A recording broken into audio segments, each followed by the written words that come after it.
Ha llegado el momento de escuchar la palabra de Dios. Un potente mensaje extraído de las Sagradas Escrituras. En la voz del pastor Carlos Hoyos. Pastor, ¿por qué hoy en día los dirigentes de las iglesias están invitando a los feligreses a danzar de nuestra iglesia? Bueno, yo no tengo conocimiento, para mí eso es nuevo. Creo que en las iglesias donde, porque están hablando plural, ¿no? Sí. En las iglesias donde se esté dando ese fenómeno, puede ser que quien lidera la iglesia está afectado por el neopentecostalismo, ¿no? Sí. Pero también pienso yo, es un concepto personal. ¿Sí? Si desde las partes directivas superiores se dan cuenta de ese fenómeno, es muy posible que le llamen la atención al pastor. Porque de hecho tuvimos en la Escuela de Formación para Ministros una muy importante, fueron 2 días, ¿no?, de formación sobre la inconveniencia de abrirle la puerta al neopentecostalismo, que tiene que ver desde danzas, de días de milagros, de días de prosperidad, de días de todo. Pero igual, pastor, uno hay veces ve hermanos llenos del Espíritu Santo que danzan. No, lo que pasa es que una cosa es que un creyente se mueva por el Espíritu Santo, otra cosa es que se mueva por el ritmo de la canción. Yo, en el pasado, alguien trajo como una copia de Estados Unidos donde hacían el trencito. Pero eso ya es carne. Claro. Eso nada tiene que ver con la unción. Usted recordará, hermana Mercedes, que por ahí en el año de 1980 estábamos en una iglesia y aquel día iban a atentar contra nuestra vida, ¿no? Una gente ha llegado armada y, bueno, estando en el culto, era un grupo supremamente pequeño. Una hermana la tomó el Espíritu Santo, ¿lo recuerdas? Sí, claro. Cómo le dio la vuelta a ese salón. Danzaba en el danzando en el Espíritu Santo. No teníamos instrumentos, no teníamos nada de eso. Y Dios, a través de su presencia, hizo correr despavoridas a las personas que querían hacernos daño aquella vez. O sea, yo creo que una persona puede danzar en el Espíritu. Pero también creo que hay gente que son movidos por el folclore. Entonces ya eso es otra cosa. Pastor, y uno como creyente le pregunta a los dos pastores, y uno como creyente sí conoce, ¿cierto? Uno como que percibe cuando una persona está como haciéndose la que está recibiendo bendición. O cuando uno siente cuando una persona es movida, ¿cierto que sí?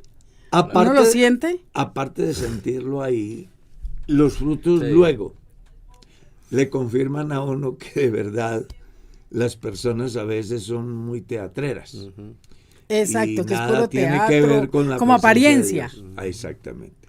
De todo hay en la viña del Señor, hermana Mercedes. Amén. Yo siempre he dicho, siéntese a hablar 5 minutos con un supuesto cristiano y se dará cuenta si lo es o no lo es. Ajá, sí, Así es. Por sus frutos. Eso es como cuando se dice que el poder es malo. Sí. El poder no es malo. El poder lo que hace es ver quién es el que está ejerciendo el poder. Ajá. ¿Sí? Cuando alguien que está en el poder actúa mal, no es porque el poder sea malo, sino que el poder lo que hace es hacer ver la clase de persona que es el que ejerce el poder. Amén. Muy importante. Y es grave esa situación de que esté supuestamente motivando a la iglesia a que dance, cuando es en el espíritu. Hay muchos manipuladores. Claro, mucha manipulación. Sí, y eso no le queda nada bien, ni al pastor, ni a la iglesia. Y pues de hecho, yo estoy seguro que si los superiores se dan cuenta de eso, es muy posible que le llamen la atención. Sigamos. Amén. Sí, señor. Dice acá esta pregunta, hermano Carlos. Dios le bendiga, pastor. Llevo 5 meses de bautizada, pero no he hablado aún en lenguas y me ha tocado lidiar, dice ella, demonios hasta en sueños. ¿Eso es malo o es bueno? Según San Marcos capítulo 16, del verso 16 en lo adelante, dice que la primera señal que dice que usted es salvo y que tiene el Espíritu Santo es tener autoridad para echar fuera demonios. La segunda señal dice que es hablar en lenguas. La tercera señal es inmunidad al veneno que pueda ser ingerido por personas, o sea, que le haya ofrecido personas malintencionadas. La cuarta es inmunidad al veneno de serpientes. Y la quinta es autoridad para sanar enfermos. ¿Está claro? También es importante que tenga en cuenta que el orden no altera el producto. Pudo ser primero autoridad para sanar enfermos. O primero hablar en lenguas. O primero, en otras palabras, como dicen las matemáticas. ¿Cómo es que es? ¿Eso es la ley qué? Sí, la regla del 3. No, el orden de los factores no afecta al producto. Exactamente. ¿Sí? Entonces, no, si usted es una persona que ha recibido a Jesús en su vida, de verdad ha creído con todo el corazón y ha sido bautizado, usted es salvo. Y al ser salvo, Dios le ha dado el espíritu de su Hijo. Eso es lo que dice la Biblia. Por cuanto somos hijos, Él nos ha dado el espíritu de su Hijo, por el cual clamamos Abba Padre. Y si tenemos el espíritu de Dios, tenemos autoridad para sanar enfermos, tenemos autoridad para echar fuera demonios, tenemos la capacidad dada por Dios de hablar en otras lenguas, tenemos la capacidad dada por Dios para interpretarlas. Mejor dicho, lea Romanos 12, Primera de Corintios 12, Efesios capítulo 4 del verso 10 en adelante. Y de ahí para allá yo le dejaría para que piense en la infinidad, en la inmensidad del Dios que tenemos, que no está sometido a números. Él simplemente es infinito. Y en esa infinidad tiene cosas que ojo no vio, ni ha oído ningún ser humano. Eso me recuerda a mí mucho, hermano Carlos, rápidamente una anécdota. Recién bautizado yo, llevaría yo una semana, 15 días, nuevecito. Empezaron ataques en sueños también y en el día de demonios, pero yo aprendí, y uno aprende una herramienta muy importante que uno tiene, que es invocar el nombre del Señor Jesús. Una psicoterapia bíblica. Y yo lo hice cuando me sucedió eso, invoqué el nombre de Jesús con autoridad y poder en el nombre de Jesús, hermano Carlos, y desde ahí no más. No volvió a suceder nada de eso. Entonces, claro, use las herramientas que Dios nos ha dado. Recuerde que usted es una hija de Dios y como hija de Dios, el diablo no lo puede tocar. Entonces, amén, vamos para adelante en el nombre de Jesús. Así es. Bueno, pastor, porque hay hermanos, tengo una inquietud, porque hay hermanos de nuestra iglesia que hay veces cuando se sienten muy mal de salud, mandan llamar al pastor para que ore por ellos y le confiesan que están actuando mal. Entonces, la pregunta es, ¿esto no es una tradición? ¿Esto no lo hacen los católicos con los curas? Parece que la persona tiene como una confusión con relación a lo que llaman la confesión católica. Exacto, sí. O los llamados santos óleos, ¿no? Pero nada tiene que ver. Hay varias cosas que vale la pena aclarar, porque pues usted sabe, hemos atendido casos donde la persona se acuerda de que su camino no es recto cuando ve que la muerte está para llegar, entonces quiere irse como en paz, ¿cierto? Pero pues si Dios lo sana, siguen las mismas. O sea, yo he visto de todo. Entonces, lo primero es que hay que desligar la confesión al sacerdote, porque el pensamiento católico es que el sacerdote le absuelve, que lo que el sacerdote le perdone, entonces hace de que él sea salvo. Dentro del cristianismo, cuando las personas son confidentes con el pastor, ellos saben que el pastor no los absuelve, el pastor los aconseja, ¿sí?, los orienta y ora por ellos, siempre y cuando ellos estén dispuestos a dejar de hacer lo malo. Entonces hay una gran diferencia.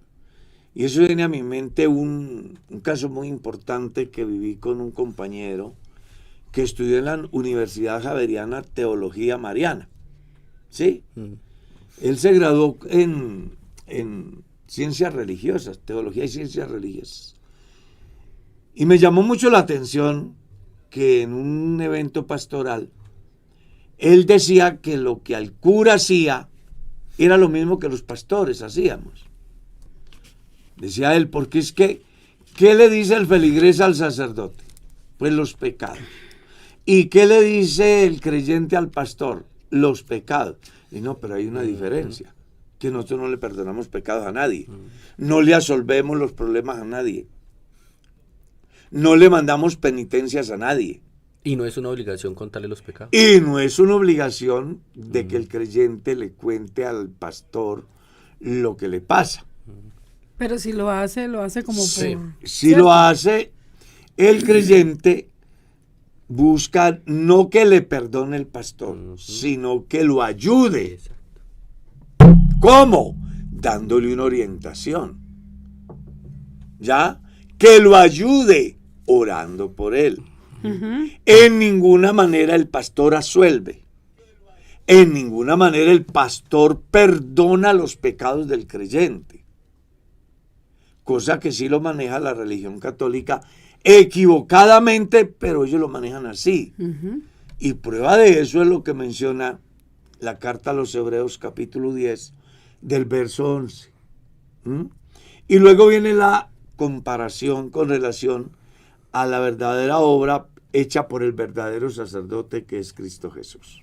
Amén. Amén, hermano Carlos. Nos preguntan, pastor, un cristiano que se congregue cada 8 días o cada 15 días o cada mes o cada 6 meses, eso puede ser, cada año, dice que acá, sean vacaciones de un año. Sí, puede ser, dice, puede ser diácono. Bueno, ahí ya es otra cosa. Sí. Hay situaciones donde los creyentes que ejercen el diaconado por situaciones laborales se les dificulta. Claro que sí, pueden ser diáconos. Pero ya cuando un diácono pasa un mes, 2 meses, 3 meses, 6, pues no puede ser diácono. Pero una persona que por situaciones laborales, yo conozco casos de diáconos que se han ido a hacer una especialización a Europa o a los Estados Unidos y se demoran 2, 3 meses. Ellos hablan con uno, hermano, por motivo del laboral, la empresa me envía. O sea, hay un acuerdo ahí. Entonces ya uno sabe. Pero si el diácono desaparece y uno no sabe qué pasó, y luego viene, pues ya eso es otro cuento. Pero es muy común que por situaciones laborales los diáconos en algunas circunstancias se ausenten una semana. En ese caso de que se vaya por estudio a una universidad que pasa varios meses, ¿uno puede nombrar un diácono ad hoc en el caso de tomar una decisión? El pastor podría hacerlo, pero condicionado a que una vez que regrese el diácono, que no ha sido nombrado una autoridad. Si es por cita, hay que tomar una decisión y necesita una mayoría. Por ejemplo, sí, por ejemplo. Pero no es muy común. Y aclaro que esto que estoy comentando yo es un pensamiento mío. No es una directriz de la Iglesia Pentecostal Unida de Colombia. Puede ser que las autoridades de la Iglesia tengan otra visión diferente al respecto. Yo pienso, como quien ha alcanzado la misericordia de Dios para ser salvo, que puede darse que el diácono va a viajar a hacer algo, se le presentó en la empresa o en la institución y le dicen, vea, lo vamos a mandar, yo que sé, a Japón. Estos días hubo un hermano acá, no es un diácono, pero ayuda en la iglesia. Me dijo, pastor, me mandaron para China a hacer una especialización. Y el hermano se ha ido para China. Y mientras él ha estado ausente, pues ha habido quien le reemplace en su oficio. ¿Ya? Entonces son cosas de mutuo acuerdo. Ya es diferente que lo tome costumbre. Exacto. Y ya sea 15, 20 días. Sí. Ahí sí ya es diferente. Pastor, ¿puede un pastor casar una pareja que no sean casados? Pues claro que puede casarlos. Si son creyentes o no son creyentes. Tal vez la pregunta es ser si son creyentes. Ah. Pero usted le está leyendo como le hicieron. Puede, como forma la hicieron así, ¿puede un pastor casar a una pareja en la iglesia que no estén casados? Sí, debe ser. Que no estén casados por... Debe de ser, yo trato de entender, Sí. debe ser que no sean convertidos. Porque, a ver, todo pastor está llamado a cumplir con su deber. Y dentro de su deber está oficiar ceremonias matrimoniales a todos los creyentes de la iglesia, que son bautizados en el nombre del Señor Jesús. ¿Qué no puede hacer un pastor? Casar una pareja que no es convertida. ¿Sí? Estaba yo por ahí visitando alguna congregación que me habían invitado y me llamó mucho la atención que el pastor me ha dicho de que le va a hacer la ceremonia a una pareja de inconversos. Yo lo aconsejé y tenga cuidado, porque eso riñe con lo reglamentario de la iglesia y usted puede tener problemas. Claro. Evítese eso, porque pues uno sí tiene que curarse en salud. Tal vez los pastores no saben, pero es demasiado delicado, Sí. muy delicado, que yo como pastor case una pareja de inconversos. Es una falta, en el reglamento así lo especifica. Claro, es una falta y que puede traer consecuencias en el futuro legales. También. Claro, porque suponga que hoy casa una pareja de inconversos. Mañana viene una pareja homogénea pidiendo que los case. Y si él no los casa, a él le pueden poner una demanda. Claro. Por exclusión, por discriminación. Y la ley lo va a amparar a quien haga la demanda. ¿Ya? Cosa que no pasa si el pastor hace su ceremonia a creyentes, porque el acuerdo que hay entre el Estado y la Iglesia en relación al manejo interno de la organización, el Estado dice que respeta las decisiones internas de la Iglesia. Pero cuando la Iglesia se sale de ese acuerdo, a través del comportamiento de un pastor que por amistad o por intereses X, Y o Z hace algo así, no solamente está siendo el sujeto a tener un llamado de atención y posiblemente hasta una suspensión. Conocí el caso de alguien que hizo una ceremonia a una pareja de divorciados que no habían acudido al tribunal eclesiástico y le han quitado la investidura de pastor. Ah, sí. O sea, esto no es un juego. Pastor, ¿y Esto cuando es el uno serio. es creyente y el otro no? Tampoco. El pastor no puede hacer ceremonias sino a personas que ambos sean convertidos. ¿Qué puede hacer un pastor? Ojo, también es un concepto que Personal. no es una No es directriz, reglamento de la no iglesia. es reglamento. Pero pues yo sí lo he hecho. Yo lo he hecho. Una pareja viven en unión libre. Y un día toman la decisión de casarse porque pues una de las partes quiere seguir al Señor. Entonces se casan y vienen a la iglesia diciendo, pastor, yo me he casado con el objeto de recibir la doctrina y bautizarme, porque yo entiendo el evangelio. Pero también quiero que ore por nuestro matrimonio. Entonces yo oro por ellos. Yo oro por ellos. No los declaro ni marido ni mujer. Exacto. No les hago ceremonia, nada de eso. Simplemente ellos me piden oración. Y si yo oro por un borracho, por un ladrón, por un drogadicto, Sí. por un criminal, ¿por qué no voy a orar por una pareja que quiere una de las partes comenzar bien para Sí. seguir al Señor? Yo lo hago. Sí. Amén. Amén. Preguntan acá, hermano Carlos. Bíblicamente, los hermanos que caen en la apostasía, ¿pueden volverse a Dios para ser salvos? Sí, una persona puede llegar a tener un momento de una crisis de fe, como la que tuvo Pedro. Explíquenos qué es apostasía. Es llegar a negar lo que antes ha dicho que es real. Ya. Yo tuve un caso en una iglesia donde una mujer desesperada, no recuerdo en este momento qué la llevó a esa crisis, me ha dicho que inclusive ya no cree en Dios por lo que está viviendo. ¿Qué usted recuerda, Merceditas? ¿Cómo olvidarlo? Y, yo pensé que iba a decir, entre tantos casos. Claro, hay situaciones donde el creyente puede entrar que no quieren saber nada de Dios, claro, de la iglesia. El caso, grave, de Jeremías, el caso de Job, cuando llegan a decir, mejor me hubiera sido no haber nacido, todo eso. Bueno, ¿quién me diera saber dónde está Dios? Yo iría. Son actitudes apóstatas. Pero Dios es bueno. Sí, amén. Amén. Porque Él sabe que es la crisis del momento de la persona. Nos conoce. Ahora bien, hay una diferencia entre esa crisis momentánea o circunstancial a aquella que ya es una decisión definitiva, como la que menciona Pablo en el capítulo 4 de la primera carta a Timoteo. El Espíritu Santo dice que en los posteriores tiempos algunos apostatarán de la fe, escuchando a espíritus engañadores y doctrinas de demonios, por la hipocresía de mentirosos que teniendo cauterizada la conciencia.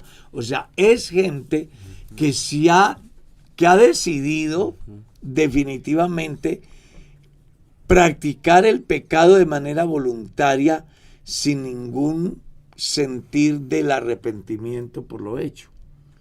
Y entonces, pues como sabemos que el pecado tiene una particularidad y es que se muta. Sí. ¿Sí? Así como se mutan los virus y se hacen resistentes a determinados medicamentos, así también el pecado se ha ido mutando. El primer pecado fue la desobediencia. Y mire dónde vamos. Sí. Así es el aspecto doctrinal. Una persona comienza por una herejía y se va llenando de argumentos desde otros puntos de vista según la información vaya recibiendo y toma la decisión de no creerle a Dios, de no. Y de eso hay mucho en los medios hoy día que buscan desviar la fe del cristiano, como decir que la Biblia no es la Biblia, como decir que Adán no es Adán, que Eva no es Eva, que Dios no castiga al pecador porque si no, ¿dónde está el amor? En fin, hay un número de creyentes que son apóstatas, que son realmente dignas de condenar y que los cristianos sí tienen que poner cuidado para no dejarse afectar de manera negativa. Amén. Amén. Pastor, hay un muchacho que está un hermano que está muy confundido. ¿Por qué? Porque él tiene aspiraciones, o ya lo promocionaron al ministerio. Pero ¿qué sucede? Tiene una novia en la iglesia, es muy buena hermana, pero dice que no sirve al Señor en nada y la gente se le ha venido, sí, como a que no va a poder él ser pastor. Cuestionan el ministerio del hermano porque su novia, futura esposa, pero es buena hermana. No tiene ningún liderazgo. Exacto, sí. Entonces que con ella él no va a poder ir a ninguna parte, no va a poder ser pastor. Dice la gente. Exacto, entonces él está confundido por eso. Yo le voy a hacer una pregunta a usted. Ay, santo Dios. El pastor estamos pregunta, en el pastor. No, estamos en el pastor responde. El pastor pregunta y la esposa del pastor responde. Desde su visión, ¿quién está más mal? Pues la hermana que no tiene liderazgo, pero que es una excelente creyente. Sí, es buena hermana. O los que mueven esa lengua como una víbora en contra de las personas. No, es que la gente tiene que aprender a ser cristianos. En vez de estar moviendo la lengua en contra de, más bien ore. El muchacho está confundido. No, que no se confunda. Él ama, yo no necesito que mi mujer hable como una cotorra. Sí, necesito cálmese, que pastor, viva la vida cristiana. Cálmese. Necesito que sea una mujer piadosa, temerosa de Dios, claro, que sea ejemplo, que cumpla sus deberes como esposa, como cristiana y como madre. En ninguna parte de la Biblia dice que la mujer tiene que ser conferencista. Exacto. No. La mujer del pastor es la esposa del pastor. ¿Está claro? No es la pastora. No es la pastora. Es la coequipera del pastor. Pero eso no es equivalente a que tenga que ser lo que es el pastor. Claro. Porque entonces llegaríamos al caso de que el médico se casó, entonces ¿qué? Porque la mujer no es médico, entonces no puede ser la esposa del médico. No, aquí lo que los cristianos tienen que aprender es a madurar y a respetar los derechos de los demás en sus elecciones. Y la personita que está enamorada y que no tiene esas capacidades que otros tienen, no debe ser juzgada ni cuestionada. Y quien se enamora no debe ser juzgado ni cuestionado. Lo más seguro es que las personas que hacen esos juicios están más mal que la persona que desde sí se siente incapacitada para desarrollar algún liderazgo en el apoyo de su pastor. Sí, amén. Amén. Ahí están diciendo. No, es que la gente sí tiene que aprender a... Sí, porque a pesar del muchacho, hermano, vea, lo que pasa es que también, yo sé que Merceditas, ella misma dice cálmese, pero es que no hay un pecado más grave que la murmuración. Sí. No, y a veces se daña, uno puede dañar la gente con... Y el consejo para el joven también es que no le ponga atención a eso, que esté consciente y firme de su decisión, y si es la persona que ama y se ve con ella a futuro, pues para adelante Dios le va a ayudar. Que se libere de los prejuicios de lo que la gente diga. Y estoy seguro que es una minoría. Que tenga el punto de partida bíblico. Que sea una mujer fiel. Sí, claro. Que tenga su mismo Dios, que tenga su misma fe. Sí, sí, que sea una buena hija, que sea... Que lo apoye en el ministerio. Que lo apoye desde pero su complejo es que porque sí, a él le dicen que no se va a casar con ella. Vea, el solo hecho de que ella diga, vea, yo no soy una predicadora. No soy un evangelista, pero yo lo voy a apoyar en todo lo que Dios ponga en su alcance. Claro. Voy a ir donde Dios lo mande. Amén. Voy a aceptar las decisiones soberanas de Dios y de la iglesia. Ya. ¿Para qué más? Ya. Yo que me gano con una mujer que hable y hable y no viva. Feliz. No eche para adelante. E incluso, se lo digo porque también me acaban de llamar, Merceditas. Esta semana, creo que usted estaba ahí. Me han llamado de alguna parte del país una mujer que esté enamorada de un hombre que es pastor, pero la cuestionan en la iglesia que porque ella no es profesional y que quieren que se case con una psicóloga. No, señor. Las profesiones son una cosa y los valores del individuo son otra. Así que usted no se deje afectar porque la gente piense acerca de quién. La única persona responsable de su vida es usted, y usted es el que debe de elegir o la que debe de elegir a plena conciencia cuál es la persona que le puede acompañar y que reúne los requisitos que usted como persona requiere de la otra persona. Amén, sí señor. Muy bien, mire esta pregunta, hermano Carlos. Pero antes voy a leer una carta. Bueno, léala pues. Aquí me llegó una carta, ojalá que nos estén escuchando. Dice por aquí, familia Rodríguez Omaña, Pastor Carlos Hoyos y Mercedita. Ahí tiene. Un cordial saludo, Pastor Carlos Hoyos y su esposa. Que el Señor Jesucristo los bendiga grandemente y a toda su familia. Muchas gracias. Nosotros somos hermanos de la IPU en San Luis, Cúcuta, norte de Santander. Nuestro pastor es el hermano Jesús Onel Solano. Somos, dice, Yaru y María. Y nos edificamos mucho con sus enseñanzas. Que el Señor Jesucristo los siga usando de gran manera. Son de bendición. Nos da mucho gusto poder saludarle y darle las gracias por su ministerio, que el Señor Jesucristo lo siga bendiciendo y llenando con su presencia y sabiduría. le enviamos un detalle de trabajo que hacemos. Mejor dicho. Y con mucho cariño le presentamos estas deliciosas arepas de maíz con queso. Desde Europa a Italia. Oye, mire aquí. Dice, son muy ricas. Ay. Y le hago saber que me las han hecho llegar y con toda gratitud de verdad por ese gesto. Dice que aquí dice, esperamos que les guste, que el Señor Jesucristo les bendiga grandemente a usted y a toda su familia y a todo el equipo de trabajo. Vea. El asunto aquí es que no. Ay. El asunto es que esa parte me gustó. ¿Por qué?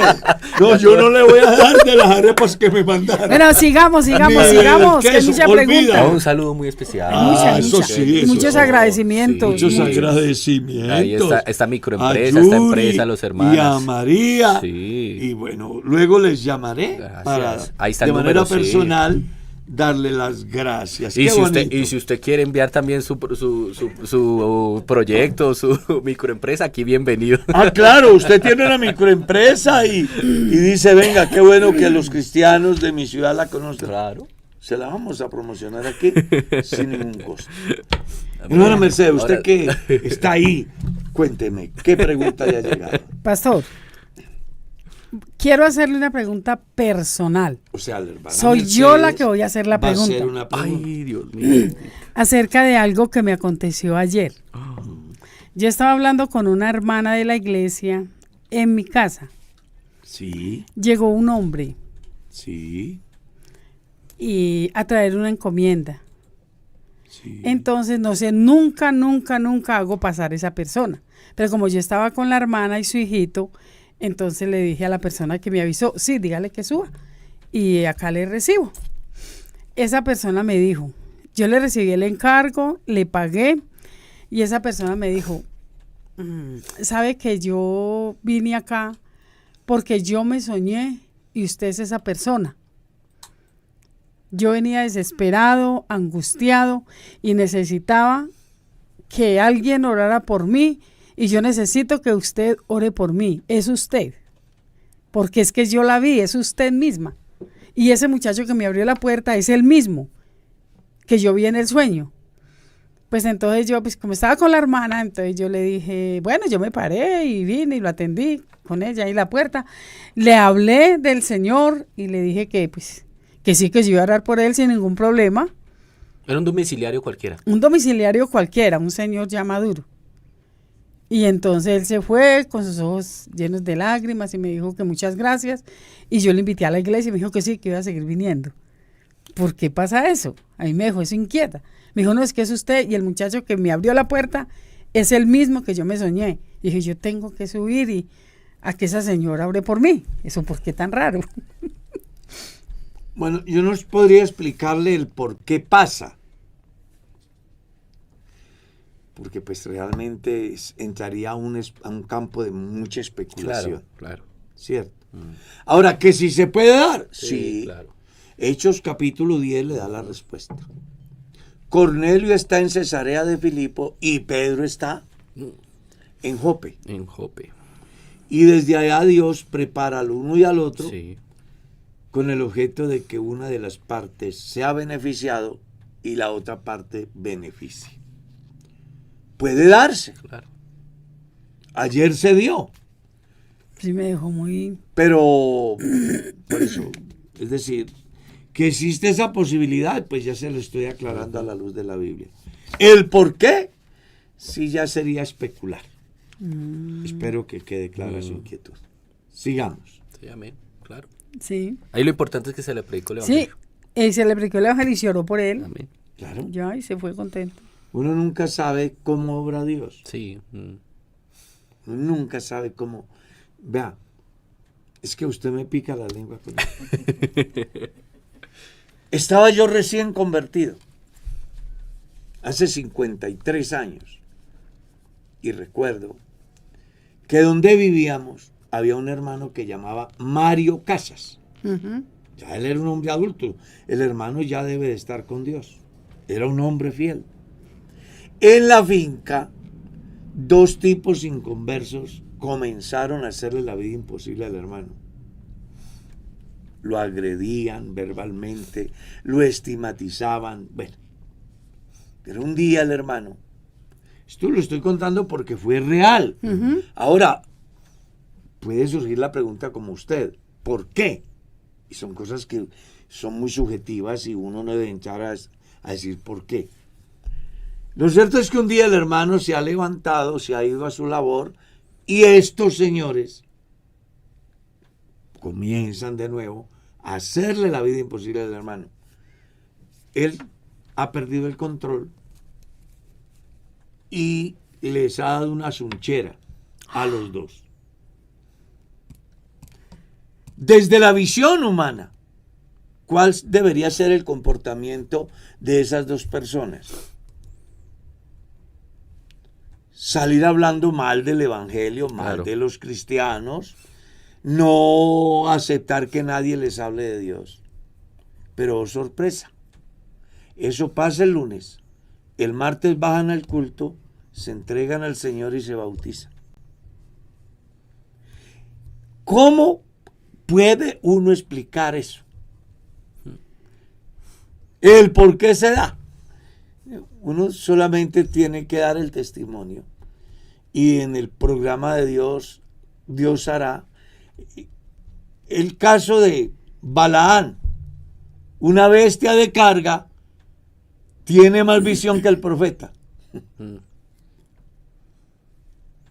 Y habla.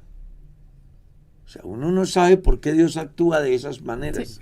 Dios todos los días nos sorprende con Dios cosas. Todos los días. Y por eso es que me encanta el pasaje. Cosas que ojo no vio.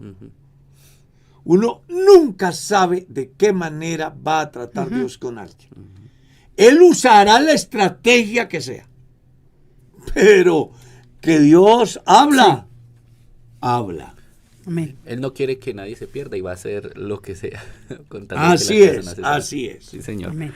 Bien, hermano Carlos, mire esta pregunta, está interesante, o esta inquietud del oyente. ¿Por qué los pastores, dice aquí el oyente, lo leo como lo mandó, por qué los pastores no trabajan y no dejan de vivir de las cosas de los pobres, ya que no hacen más y Dios cobran, mío. dice, y cobran por dar la palabra en otras congregaciones si Jesús no cobró? Ahí sí le picaron la lengua al pastor. Bueno, lo que pasa es que la personita que tiene la inquietud no ha alcanzado a entender qué es el trabajo del pastor. Sí. Un psicólogo da una terapia de media hora y cobra. Claro. Tiene Y tarifa, caro, y caro. ¿cierto? Yo tengo un amigo que es psicólogo y por cada conferencia en un escenario cobraba hace que 25 años. Yo lo digo porque hablé con él. 800,000 pesos por una conferencia en un escenario. Es decir, reúnen 50, 100 personas para que él dé una conferencia y él dice, vale tanto. Da 45 minutos de conferencia y son 800,000 pesos. Yo atiendo una pareja 3 horas y no me da un peso, porque yo no cobro. El médico atiende un paciente. Llega la gente y dice, el doctor está así, está trabajando. El pastor está predicando y no está trabajando. Eso me hace recordar de Dice una persona de España, 70 euros cuesta atender una visita con el psicólogo. Ahí tiene. 70. ¿Cuántos son 70 euros? Pues en este momento son Más de 400,000 pesos. 7 por 4. Lo que pasa es que la persona 28. siempre ha cuestionado el trabajo del pastor. Bueno, pero entrando a explicarle a la personita Sí. es que Jesús dijo, el que anuncie el evangelio, que viva el evangelio. Los pastores no cobran. De hecho, que a mí me han llamado para invitarme a eventos y me han preguntado, ¿usted cuánto cobra? Y a mí me ha dado dolor escuchar eso. Le he dicho, no, yo no cobro. Para nada. Lo que yo hago no tiene precio. ¿Está claro? Ahora, que si la comunidad donde uno va dicen, venga, el pastor pagó transporte, o el pastor pagó un vuelo, o el pastor se vino en su vehículo y le echó gasolina y pagó peajes, le voy a dar, y le da. Eso no es el pago.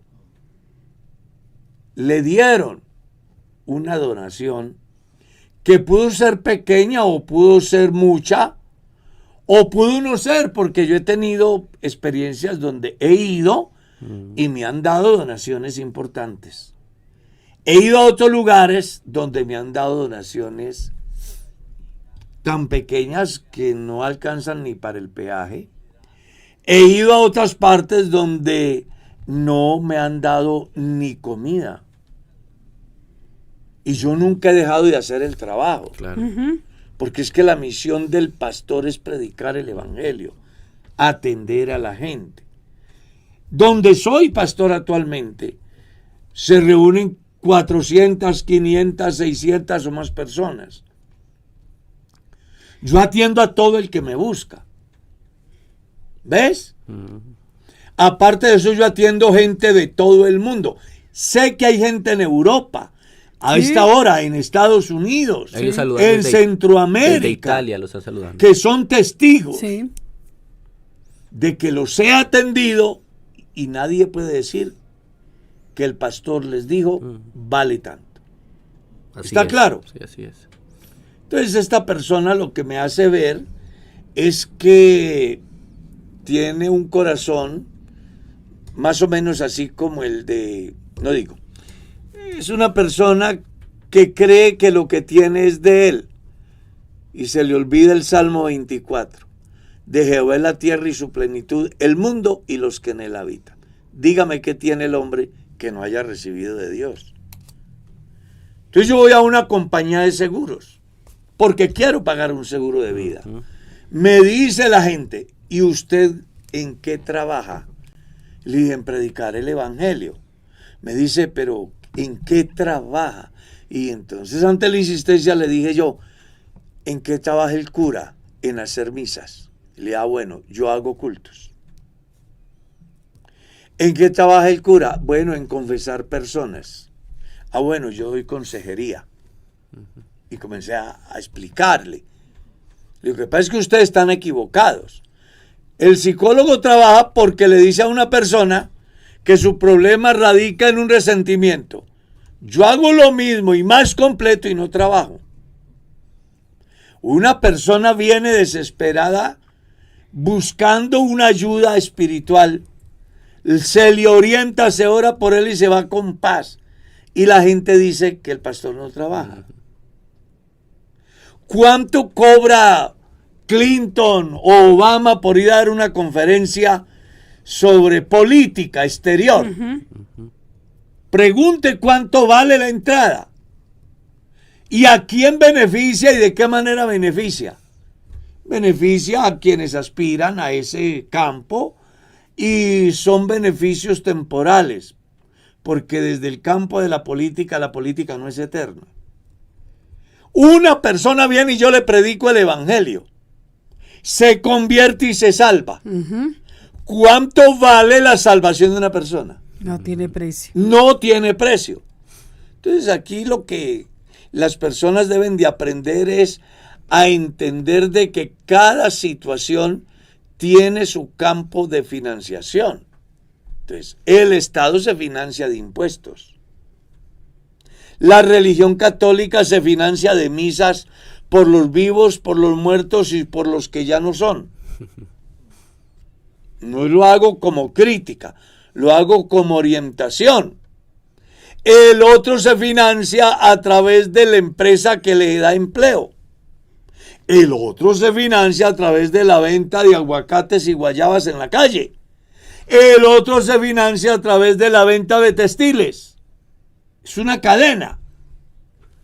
Los pastores no financiamos a través de lo que los creyentes donan de manera voluntaria.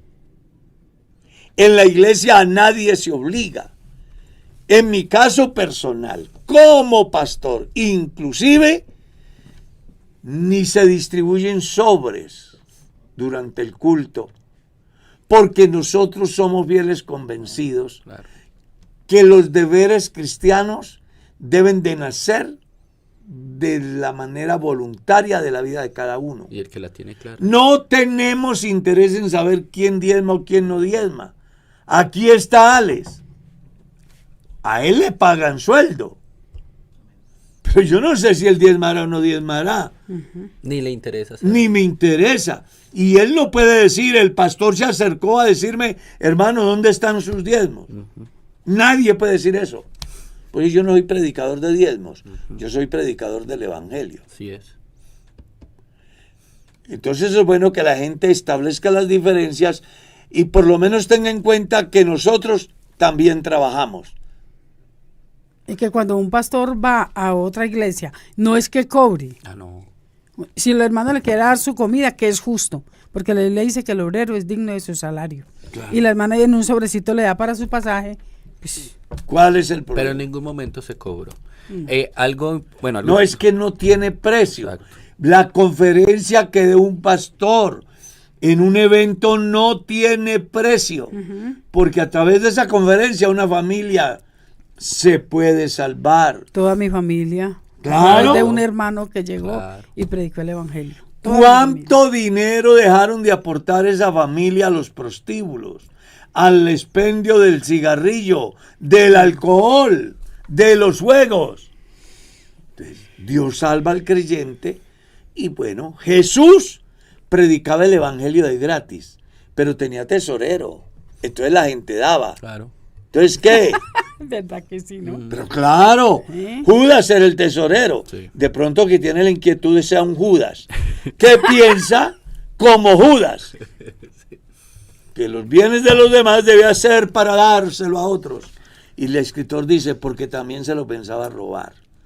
Un día un tipo está hablando en la red, escribe: los diezmos son para el huérfano, para el pobre, para la viuda, para el forastero y los pastores, hablando mal de los pastores, y estaba en línea. Entonces yo le respondí: y usted no lo da ni a los huérfanos, ni a los viudas, ni a los pastores, ni al extranjero, ni a nadie, porque usted no diezma.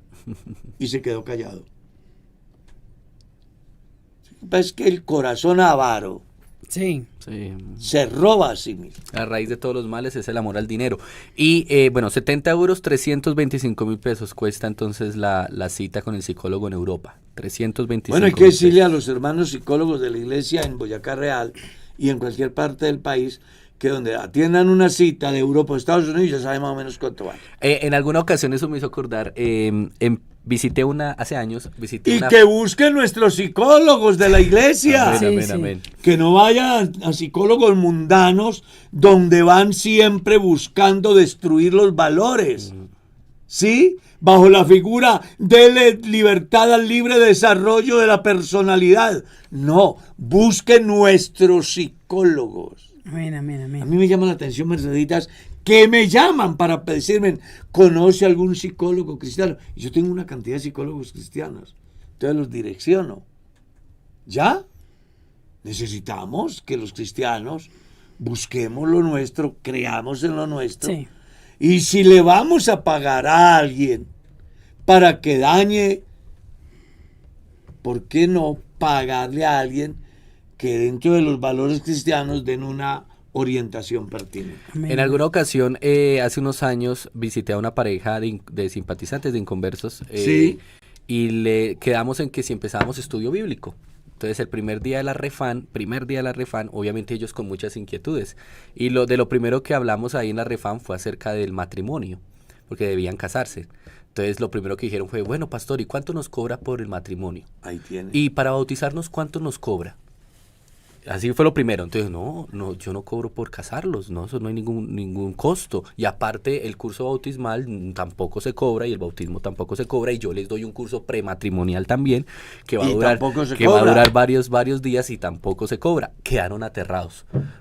Aterrados, obviamente, por la tradición que cobra todo. No, y que hay quedaron- movimientos También. neopentecostales. Aquí a la iglesia llegó un tipo y me dijo, oiga, pastor, yo necesito que me haga una oración fuerte, ¿cuánto me cobra? Bueno, eso funciona en el neopentecostalismo. Sí. Pero en la iglesia del Señor no se cobra. No. Y todo lo que los cristianos hacemos, lo hacemos de manera voluntaria. Usted sabe que para que estas luces estén acá, Claro. hay que pagarle al Estado. Interesante. Luis Arlés Salazar Gordillo dice desde Italia. Italia presente. Mi pastor Carlos Hoyos a mí me ha atendido con el caso de mi divorcio, que yo le agradezco mucho. No me ha cobrado. Sí, es que la gente, imagínese, desde Italia. Yo he atendido gente de todo el mundo. Esta semana me han llamado de Rusia, inclusive. Yo no solamente atiendo la iglesia acá, yo atiendo gente de todo el mundo, de todo Colombia y de Bogotá. Y ninguno puede decir que el pastor les ha cobrado. Sí, Ninguno. Es verdad. Eso sí me puedo morir tranquilo. Que he predicado el evangelio no esperando beneficios de nadie. Lo hago por vocación. Lo hago porque es mi deber. Cristo me salvó y ha sido tan bueno conmigo que yo le dije todo que lo le que habíamos yo picado haga, la lengua al pastor. de Yo le aquí dije. en adelante es poco para lo que él ha hecho. Amén, por mí. amén. Sigamos porque el tiempo se nos va. Diego. Bueno, hermano Carlos, dice acá, cambiamos de tema radicalmente. Dios le bendiga, pastor. Bueno, eso también está un poquito larguita, pero es la pregunta. Por favor, ¿me podría explicar Apocalipsis 12? Dice, yo algunas cosas las entiendo, pero quisiera tener mayor claridad. Apocalipsis 12 dice, vi en el cielo una gran señal. Una mujer vestida del sol con la luna y 2 estrellas bajo sus pies, ¿no? La mujer y el dragón. También vi un gran dragón escarlata que esperaba que la mujer diera a luz un hijo varón para destruirlo. Bueno, voy a tratar de contextualizarlo. Israel en la Biblia es mencionado como nación, mujer. Entonces, la mujer es el pueblo de Israel. El sol es Jacob. Las 2 estrellas son los 12 patriarcas. ¿Está claro? El dragón es Satanás. El hijo que van a nacer son los que aparecen en el capítulo 7 y en el capítulo 14, que está relacionado con los misioneros de Dios en el periodo de la semana 70. El dragón querrá destruirlos, pero ellos tienen la protección del sello del Dios vivo y por eso no les hará daño. El resto de la mujer que aparece ahí es la tribu de Dan, no es la iglesia como está enseñando por ahí un presunto teólogo diciendo que a la iglesia le toca la gran tribulación, que porque según él Israel es la mujer y el resto de la mujer es la iglesia, y se le olvida ubicar el pasaje en el tiempo. Sí. Cuando esa visión tenga cumplimiento, la iglesia estará en la presencia de Dios, no en la tierra. ¿Ya? Amén. Tampoco es María, porque la visión se da 96 años después de la muerte de María, de Jesús. ¿Está claro? Sí, amén. Espero que eso le quede Amén. Sí. simple, pero... Entonces recuerda, la mujer es Israel, que representa la luna. El sol es Jacob. Las 2 estrellas son los 12 hijos de Jacob. ¿Sí? El dragón es Satanás. El hijo que van a ser de la mujer son las personas a las cuales Dios da poder para enfrentar ese periodo oscuro de la historia. El resto de la mujer es la tribu de Dan, que tendrán que pasar la gran tribulación sin la protección de Dios. ¿Por qué?